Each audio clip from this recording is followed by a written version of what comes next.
Hello दोस्तों, welcome to crime tracker channel. दोस्तों, आज हम बात करने वाले हैं एक ऐसे सीरियल किलर के बारे में जिसने अकेले ही 300 से अधिक महिलाओं और लड़कियों का यौन शोषण कर उनका गला दबाकर मार दिया, जिसमें अधिकतर 9 और 10 साल की बच्चियां थीं। आखिर कैसे उस सीरियल किलर ने बच्चियों का बलात्कार कर उसका गला दबाकर मार दिया था और उनके लाश को कब्र में दफन कर देता था, फिर कभी कभी उनके कब्र पर पार्टी भी किया करता था। ये सब काम करने में उसको मजा क्यों आता था, ये सब कुछ जानेंगे इस वीडियो में। आप अंत तक ये वीडियो जरूर देखें। दोस्तों, हम बात कर रहे हैं world famous serial killer Pedro Lopez की। दोस्तों, पेड्रो लोपेज का जन्म 8 अक्टूबर 1948 को वेनाडिलो, कोलंबिया में हुआ था। उसके पिता का नाम मेगोडार्डो था और उसकी माँ का नाम वेनिल्डा था। लोपेज के पिता एक छोटी सी दुकान चलाते थे, वहीं लोपेज की माँ एक वेश्या थी। लोपेज के कुल 14 भाई बहन थे, जिनमें लोपेज 7वें नंबर का था।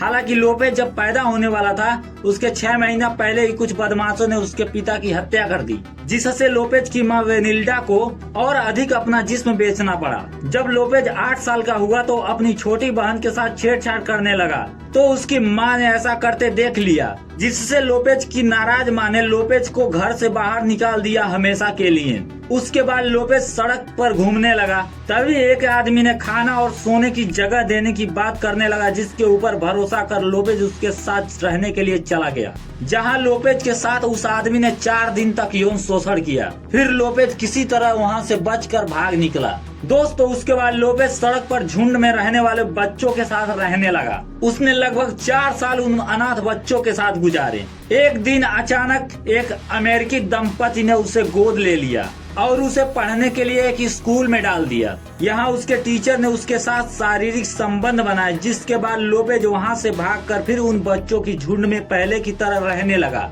लोपेज अब चोरी भी करने लगा।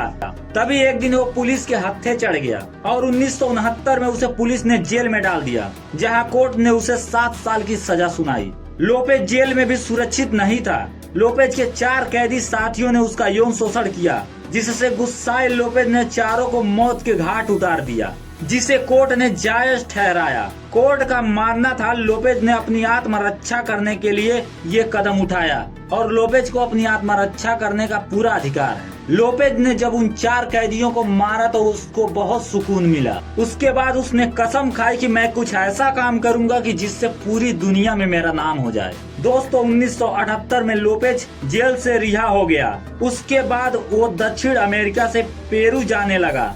इसी बीच उसने लगभग 300 से अधिक महिलाओं और बच्चियों के साथ यौन शोषण किया और उनका गला दबाकर मार दिया और उनकी लाश को दफनाते चला गया। पुलिस गुमशुदा लड़कियों की तलाश करती रहती, लेकिन नाकाम रहती। पुलिस का ये मानना था कि ये जो लड़कियां गायब हो रही हैं, ये किसी मानव तस्कर का काम है। शायद वो उन लोगों को बेच रहा होगा, लेकिन पुलिस बिल्कुल गलत थी। ये सब लोपेज का काम था और लोपेज बड़े मजे से एक एक बच्चियों और महिलाओं के साथ यौन शोषण करता और उनका गला घोटकर मार देता। लोपेज का मानना था, जिस तरह मैं 8 साल में यौन शोषण का शिकार हुआ, उसी तरह मैं किसी भी लड़की को जिंदा नहीं छोड़ूंगा और उसको अंतिम समय तक कष्ट दूंगा। लोपेज लड़कियों को मारते वक्त उनके चेहरे को देखता था, उसको डर देखना बहुत अच्छा लगता था। हालांकि लोपेज के अंदर इस दुनिया वालों के लिए बहुत नफरत भरी थी। अतीत में लोपेज के साथ हुई घटनाओं ने उसे अंदर ही अंदर एक शैतान बना दिया था। एक बार लोपेज पेरू जा रहा था।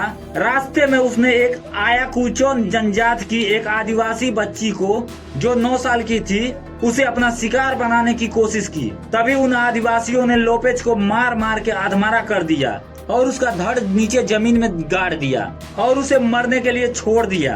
तभी एक अमेरिकन की नजर उस पर पड़ी। उसने लोपेज को बाहर निकाला और उसे पेरू सीमाओं से बाहर कोलंबिया में भेज दिया। फिर लोपेज कोलंबिया आ गया और वहाँ पे भटकने लगा। हालांकि वहाँ के पुलिस बहुत साल से उन हत्यारों को ढूंढ रही थी जो लड़कियों को अगवा कर रहा था। एक बार करबिना पोइदा नाम की महिला अपनी बेटी मैरी के साथ बाजार जा रही थी। तभी लोपेज ने उस लड़की का अपहरण करने की कोशिश की। उस लड़की की मां ने शोर मचाकर लोगों को बुलाया, जिससे सुन लोपेज भागने लगा, लेकिन वो नाकाम रहा।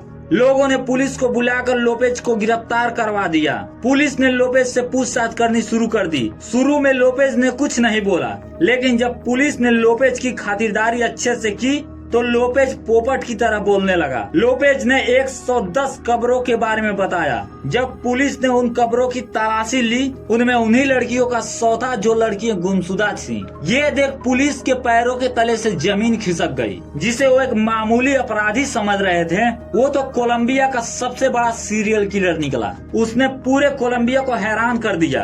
पूरा देश उसके खिलाफ था। कोर्ट में लोपेज के खिलाफ मुकदमा चला।